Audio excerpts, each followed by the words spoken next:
Okay बच्चे, चलो अब हम देखते हैं the last law of Newton, that is Newton's third law of motion. अब ये न्यूटन्स थर्ड लॉ क्या कहता है, तो पहले समझ लेते हैं कि whenever a body exerts a force on another body, ठीक है, जब कोई बॉडी एक फोर्स लगाता है दूसरे बॉडी पे, तो जो दूसरा बॉडी होता है वो इक्वल और अपोजिट फोर्स लगाता है पहले बॉडी पे। Okay, whenever a force is applied by a body on another body, the equal and opposite force is applied by the second body on the first, this is called as third law. क्या देखते हैं क्या है, एक example लेते हैं। ये एक सरफेस हो गया, ठीक है, ये एक सरफेस हो गया, इस सरफेस से एक स्प्रिंग बैलेंस कनेक्टेड है, ठीक है, इसमें ये रीडिंग्स बता रहा है, ये हुक लगा हुआ था, इसी हुक से दूसरा हुक कनेक्टेड है,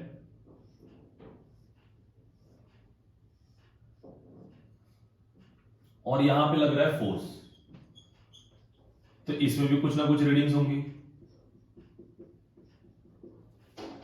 ठीक है। अब देखो, अगर इसमें 4 न्यूटन का फोर्स एक्सर्ट कर रहा है, तो इक्वल फोर्स इसमें भी 4 न्यूटन का लगेगा। कैसे? अगर इसमें फोर्स इस डायरेक्शन में लग रहा है 4 न्यूटन का, तो यहां पे इस डायरेक्शन में लगेगा 4 न्यूटन का।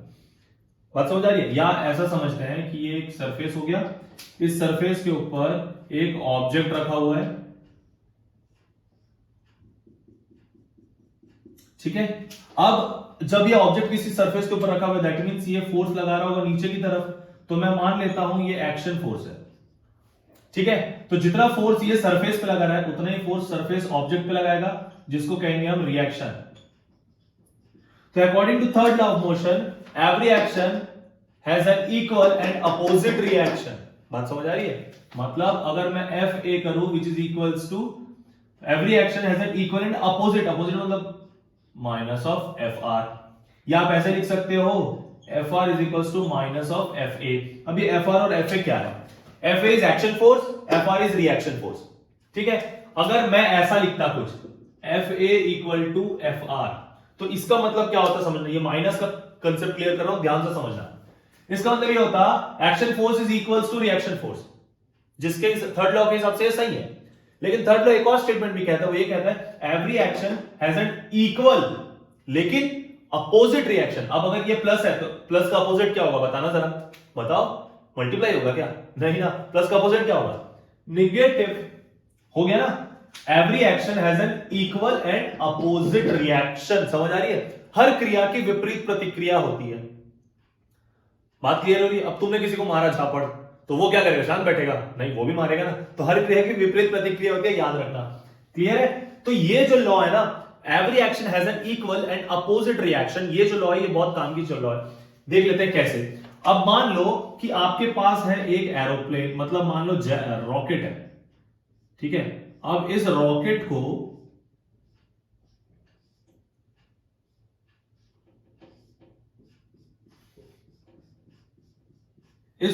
ऊपर जाना है, ठीक है।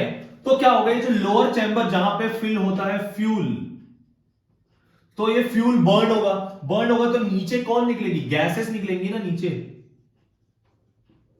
अब गैसेस एक फोर्स, एक थ्रस्ट से निकलेगा, तो जब गैस नीचे प्रेशर मारेगा तो प्लेन कहां जाएगा? ऊपर जाएगा। तो देखो ऑपोजिट हो गया ना, गैस का फोर्स नीचे लग रहा है, तो उसका रिएक्शन किधर मिलेगा? ऊपर, तो प्लेन उड़ जाएगा। दूसरी एक और मुद्दे वाली चीज देखते हैं।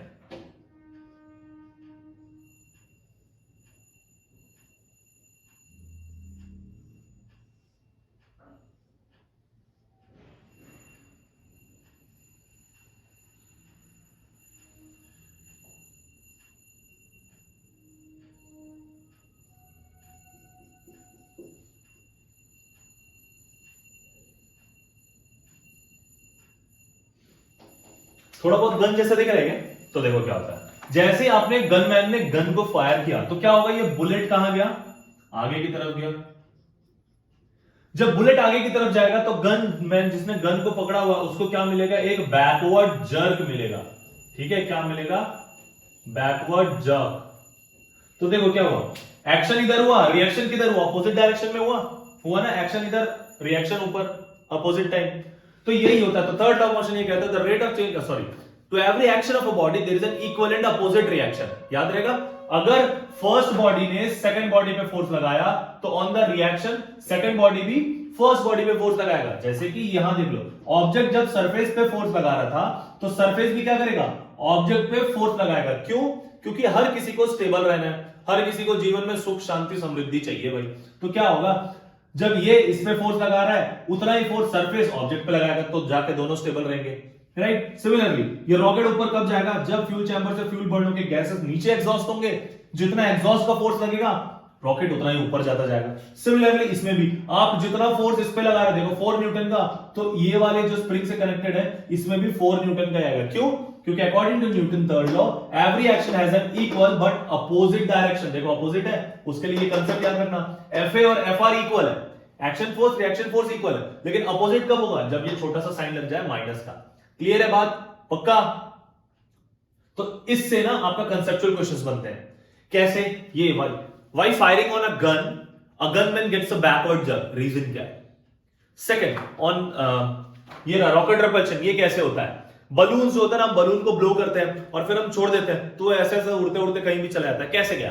क्योंकि जब हमने बलून में एयर ब्लो किया तो एयर ब्लो करने के बाद उसका जो एग्जॉस्ट चैम्बर होता है, मतलब मान लो ये आपका बलून हो गया, ठीक है, ये बलून का मुंह हो गया, तो क्या होगा, यहां से हवा बाहर की तरफ निकलता है, तो देखो यहां एक्शन हुआ तो रिएक्शन कहां होगा, ये ऊपर ना बलून उधर उड़ता चला जाएगा। तो यही होता है। तो इससे ना बहुत सारे कंसेप्चुअल क्वेश्चंस बनते हैं आपके, केस स्टडी बेस्ड क्वेश्चंस भी यही हो सकता है। अब जैसे मान लो मैं इस वॉल पे प्रेशर लगा रहा हूं, फोर्स, तो मैंने एक्शन किया उधर, और मान लो मैंने स्केटिंग पहना हुआ तो मैं ऐसे करके पुश किया तो मैंने फोर्स उधर लगाया, वॉल ने मुझे रिटर्न फोर्स लगाया, तो मैं पीछे की तरफ चलता चला जाऊंगा ना। तो बस यही है Newton's third law, every action has an equal and opposite reaction. बातें क्लियर है? पक्का? तो अब हम नेक्स्ट टॉपिक देखेंगे, जो हम नेक्स्ट वीडियो में देखेंगे, that is called as conservation of momentum, और हम उस पे न्यूमेरिकल भी करने वाले हैं। क्लियर है बात? ओके गाइस, चलो बच्चों, तो अब हम पढ़ते हैं थोड़े से लास्ट यूनिट की तरफ, that is called as law of conservation of momentum. तो याद रखो, ध्यान से देखो इस वर्ड को, कंजर्वेशन। कंजर्वेशन का मतलब क्या है? आपने पढ़ा होगा water conservation, forest conservation, and नहीं पता कौन कौन सा कंजर्वेशन। तो कंजर्वेशन का मतलब था प्रोटेक्ट करना, मतलब जैसी चीजें पहली थी वही अगर चीजें बाद में भी रही तो हमने कंजर्व कर लिया, राइट। और बात करें किसकी? मोमेंटम की। मतलब अगर हमने मोमेंटम को किसी तरह से कंजर्व कर लिया तो लॉ ऑफ कंजर्वेशन हो गया। अब मोमेंटम को कंजर्व करने का मतलब क्या है? मतलब कुछ तो भी चीजें हो रही है, अगर पहले की मोमेंटम और बाद की मोमेंटम अगर इक्वल है, अगर प्रीवियस मोमेंटम मान लो एक हो रहा है कि मतलब कुछ भी मान लो यार, मान लो दो ऑब्जेक्ट आके ऐसे टकरा रहे हैं, तो टकराने के पहले का मोमेंटम और टकराने के बाद का मोमेंटम, अगर दोनों मोमेंटम्स इक्वल है तो कंजर्वेशन है। देखते हैं, तो थोड़ा सा देखो, मेरी आर्ट वैसे अच्छी नहीं है लेकिन फिर भी मैं कोशिश करूंगा आपको समझाने की, तो समझ लेना।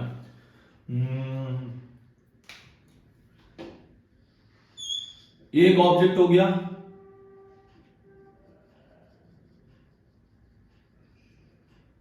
Let this is a, and ये हो गया, लेट दिस इज बी, ठीक है। और यहां पे हुआ वही जो नहीं होना था, जिसको कहते हैं कोलिजन, ठीक है। तो समझते हैं, ये जो ऑब्जेक्ट है इसका जो मास हो गया, ये हो गया कैपिटल एम। ये जो ऑब्जेक्ट, चलो कैपिटल एम की जगह ना हम थोड़ा सा इजी कर लेते हैं, इसका मास ले लेते हैं हम m1, और इस ऑब्जेक्ट का जो मास है वो हम ले लेते हैं m2, ठीक है। अब जब ये ऑब्जेक्ट चल रहा था तो ये भी ऐसे चल रहा होगा, ये भी ऐसे चल रहा होगा ना। तो जब ये ऑब्जेक्ट चल रहा था, शुरू की बात कर रहे हैं, प्रीवियस कंडीशन, तो क्या ये इनिशियल वेलोसिटी होगा? तो अगर मास m1 है तो वेलोसिटी u1 हो गया, सिमिलरली u2 हो गया। अब ये जो है ना, यहां पे हुआ भाई साहब कोलिजन, टकरा गए, ठीक है। तो हम दो केसेस देखेंगे टकराने के बाद। एक, टकराने के बाद दोनों ऑब्जेक्ट अपने अपने रास्ते चले गए, दूसरा दोनों ऑब्जेक्ट मिल के चलने लगे। हम दो केसेस देखेंगे, ठीक है। तो देखो, हम सबसे पहले करते हैं क्या हम तो चले थे दोस्त बन के, जाने कहां? क्या दिल मिल गए, कर लेते दिल मिला लेते हैं भाई। ये रहा एक ऑब्जेक्ट और ये रहा एक ऑब्जेक्ट, दोनों मिल गए, है ना। तो ये था ऑब्जेक्ट ए, ये था ऑब्जेक्ट बी, इसका मास हो गया ma, इसका मास हो गया mb। अब सोचो दो ऑब्जेक्ट ऐसे अलग अलग चल रहे थे, ऐसे ऐसे, और टकरा के चिपक गए और फिर साथ में चलने लगे। अज्यूम कर लो ये कार ए था, ये कार बी था, है ना। कार ए के पीछे आ रहा है, कार बी गया टकरा है, ठोक के एकदम अपने साथ लेके चला गया कार। तो साथ लेके जाएगा तो ऐसे ही होगा ना। अब सोचो ये तो इनिशियली अलग अलग वेलोसिटी से चल रहा था, लेकिन जब ये वाली कार इस वाली कार को अपने साथ लेके गया तो एक ही वेलोसिटी से ट्रैवल करेगा ना। तो ये टकराने के बाद की वेलोसिटी क्या होगी, v हो गई, पक्का। अब बात करते हैं मोमेंटम की। तो सबसे पहले हम इनिशियल की बात करते हैं, INITIAL, हाँ स्पेलिंग एकदम सही है। Initial momentum. अब मोमेंटम क्या होता है, product of mass and acceleration. अरे नहीं, मास एंड एक्सेलरेशन तो फोर्स होता है, मोमेंटम क्या होता है, मोमेंटम होता है force, product of mass and velocity, exactly. तो अगर मैं इसकी मोमेंटम की बात करूं, क्या ये m1 u1 होगा, है ना। Initial momentum of A, momentum A का क्या होगा, m1 u1 होगा। सिमिलरली बी का क्या होगा, m2 u2 होगा, पक्का। और इधर इधर की मैं बात कर लेता हूं, momentum.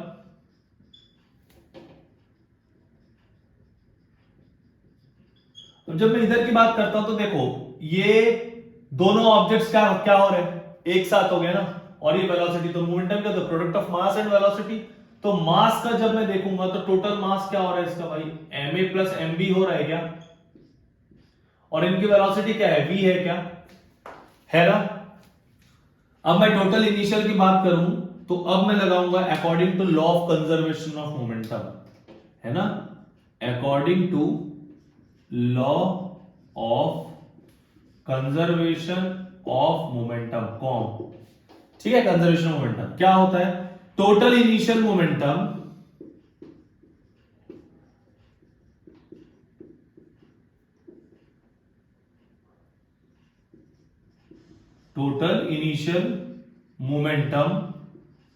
Is equals to total final momentum.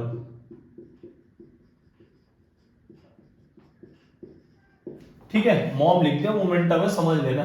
Okay, तो टोटल इनिशियल मोमेंटम क्या होगा, टोटल ए का और बी का ऐड हो जाएगा। तो क्या मैं इसको ऐसा लिख सकता हूं, m1 u1 plus m2 u2 equal to total final momentum क्या है भाई, ma plus mb times of v। ये जो मैंने बताया ना बहुत इंपॉर्टेंट है, इससे क्वेश्चंस देते हैं टीचर्स, याद रखना। तो ये क्या हो गया भाई, हम तो चले थे दोस्त बनके, जाने कहां दिल मिल गए, है ना। दो लोग अपने हिसाब से चल रहे थे, कोलिजन हो गया भाई, मिल गए, अब दोनों साथ साथ चलने लगे। जैसे होता है ना, आप एक पार्क में गए, आपकी फ्रेंड भी एक पार्क में आई, अलग अलग चल रहे थे आप लोग, अचानक से आप लोग मिले और फिर चलो गपशप मारते हैं, मिलने चले गए। जैसे होता है ना, ये गर्ल 1 है, ये गर्ल 2 है, दोनों एक गार्डन में मिल गए। अब मिल गए तो क्या, आओ बहनों चुगली करें, चल रहा है, साथ में चलते हैं। इतनी बात क्लियर है। ये फर्स्ट कंडीशन हमने देखा, कब, जब दोनों ऑब्जेक्ट टकराने के बाद साथ में चलने लगे। ठीक है, तो ये फॉर्मूला याद रखना, इस फॉर्मूला से आप बाद वाली वेलोसिटी निकाल सकते हो। तो ये फॉर्मूला से अगर आपको फाइनल वेलोसिटी निकालनी है जब दोनों ऑब्जेक्ट साथ में ट्रैवल कर रहे हैं, तो क्या हो जाएगा, फॉर्मूला कुछ आपका ऐसा हो जाएगा, देखो m1 u1 plus of m2 u2 upon m1 plus m2। ये जो ma mb लिखा है ना मैंने, वो m1 और m2 भी हो सकता है, क्योंकि यहां पे 1 और 2 है ना। चलो कंफ्यूज क्यों करना भाई, लिख लेता हूं, ये 1 ये 2, ये हो गई 1 ये हो गई 2। ठीक है, तो m1 m2 is equals to v। इस फॉर्मूले से आप फाइनल वेलोसिटी आफ्टर कोलिजन निकाल सकते हो according to law of conservation of momentum. इतनी बात क्लियर है। ये पहला कंडीशन था। अब देखेंगे दूसरा कंडीशन, जब दोनों अलग अलग अपने अपने रास्ते चल रहे हैं। ठीक है, तो जब अपने अपने रास्ते चलेंगे तो क्या हो जाएगा, हम देखेंगे। सारी चीजें सेम, बस मैं इसको हटाता हूं और मैं इसको हटाता हूं और मैं इसको भी हटा देता हूं। ठीक है, देखो क्या हो रहा है। दोनों टकराने के बाद ए वाला ऑब्जेक्ट यहां अपने रास्ते और ये जो बी वाला था वो अपने रास्ते। इसका भी एग्जांपल दे रहा हूं, देखना समझना, ठीक है। ये था ए, ये था बी। अब ये जब अपने रास्ते से जा रहा है, बाद वाली चीज है तो वेलोसिटी v1 हो गई, ये भी बाद वाली चीज है तो वेलोसिटी v2 हो गई। इसका मास m1, इसका मास m2। अब भाई टकराने के बाद मासेस थोड़ी चेंज हो जाएगा, मास चेंज हो सकता है क्या? नहीं ना, मास तो रिमेन्स कांस्टेंट है बॉस। ठीक है, इतनी बात ओके। आगे देखते हैं। देखो दोनों अलग अलग महिलाएं, दोनों कन्याएं अलग अलग पार्क में चल रही थी। अचानक से दोनों मिले, दोनों के बीच में तू मैं हुआ, झगड़ा हो गया। तो तू अपने रास्ते, मैं अपने रास्ते, आज के बाद हम नहीं मिलने वाले। तू तेरा देख, मैं मेरा, TTMM, तू तेरा मैं मेरा। ठीक है, अब देखो क्या हुआ। अब जब इसकी बात कर रहे हैं, इनिशियली तो सेम चीज है क्या, ए का m1u1, बी का m2u2, टोटल कर लिए तो m1u1 प्लस m2u2। लेकिन जब मैं इधर जाता हूं तो जैसा यहां हो रहा है वहां यहां भी वही होगा। तो यहां पे भी क्या हो जाएगा, यहां पे देखो, जब मैं ए की बात करूंगा, ए की, तो ए का मोमेंटम क्या हो गया भाई, m1v1 हुआ। सिमिलरली बी का मोमेंटम क्या हो गया, m2v2 हुआ। तो मोमेंटम ऑफ दिस क्या हो गया भाई, बताना जरा, क्या वो m1v1 प्लस ऑफ m2v2 नहीं होगा क्या? होगा ना। तो बस फिर इसी फॉर्मूला में डाल दो, क्या, total initial momentum m1u1 plus m2u2, तो टोटल फाइनल क्या आ गया भाई आपके पास, m1v1 प्लस ऑफ m2v2। बस खत्म है, इतनी कहानी थी भाई, इतनी थी, इसी के लिए इतना लोड था। ठीक है, क्लियर है बात, पक्का? ये तो वही होगी, पास आए दूरियां फिर भी कम ना हुई, इनकी अधूरी कहानी रह गई, क्योंकि दूरियां तो कम ही नहीं, वो अपने ही रास्ते में चल रहे हैं। क्लियर है बात? तो finally law of conservation momentum का जो दूसरा केस है वो क्या हुआ कि आफ्टर कोलिजन दोनों ऑब्जेक्ट्स अलग अलग चलने लगे। तो जब अलग अलग चल रहे थे, इसकी वेलोसिटी m1v1 हो गई, इसकी वेलोसिटी मतलब वेलोसिटी v2 हो गई, तो मोमेंटम क्या हो गया, मोमेंटम क्या होता है याद रखना, मोमेंटम को p से डिनोट करते हैं, जो होता है product of mass and velocity. इतनी बातें क्लियर होगी, पक्का? ये वेलोसिटी होता है। अब वेलोसिटी इनिशियल हुआ तो इनिशियल मोमेंटम हो गया, वेलोसिटी फाइनल हुआ तो फाइनल मोमेंटम हो गया, याद रखना। तो इस फॉर्मूला से आप निकाल सकते हो। मान लो आपको दोनों की इनिशियल स्पीड दी हुई होगी, टकराने के बाद इसकी स्पीड इतनी है, तो बताओ इस ऑब्जेक्ट का स्पीड क्या होगा, पुट करके निकाल सकते हो ना। We will solve the numericals on this formula. इतनी बात क्लियर है, पक्का? दोनों केस क्लियर है, दोनों केस को एकदम ढंग से एकदम समझ कर, क्योंकि न्यूमेरिकल्स इससे बनते हैं भाई, न्यूमेरिकल्स इससे आते हैं। क्लियर है? चलो बाकी चीजें नेक्स्ट में देखेंगे।